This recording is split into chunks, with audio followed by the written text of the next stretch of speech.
So we're given the two equations. We want to find the x-intercept and y-intercept. So we want to draw these two equations.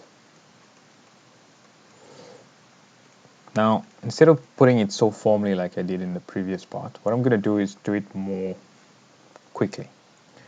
I'm making x equal to 0, right? So I'm going to go 0 minus 3.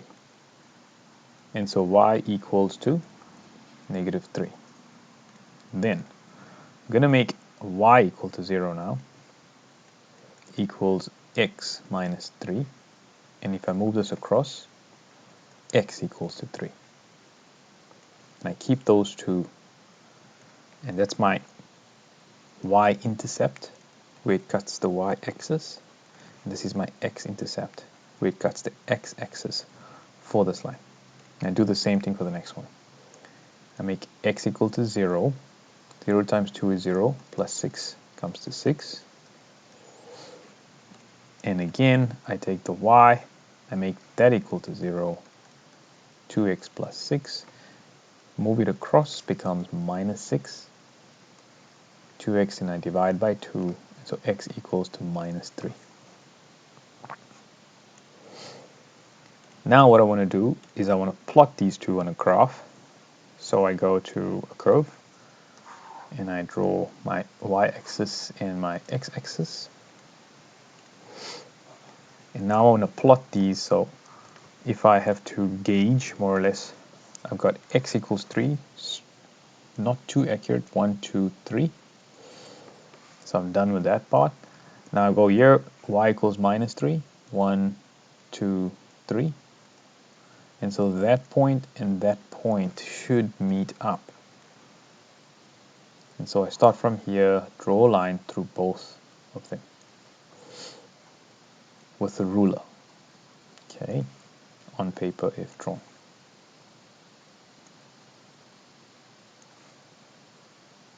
Okay, now from here, I'm now done drawing it. I do the same thing for the next one. For the next one, I've got y equals to 6. So let's go 1, 2, 3, 4, 5, 6, which is here at the top. And I make a dot here. X equals minus 3. Well, minus 3 is going to be on this side here. 1, 2, 3.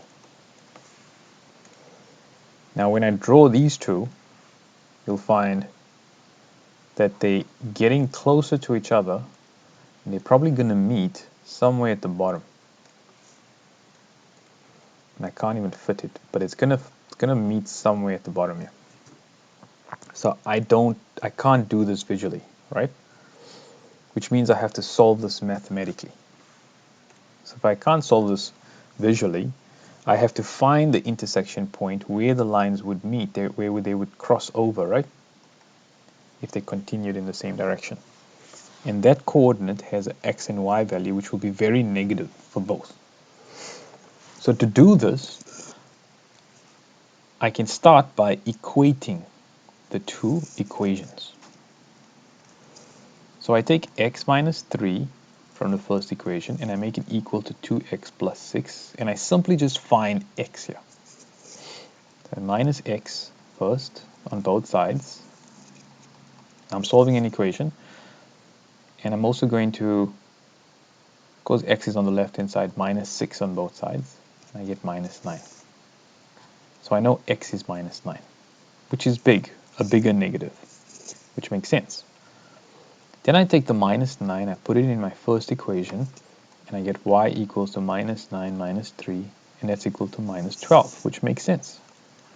And so now, in a short space of time, I found the intersection point by simply just equating the two equations, making that equation equal to that equation and solving it, then taking x, substituting it back into this equation, and getting negative 12.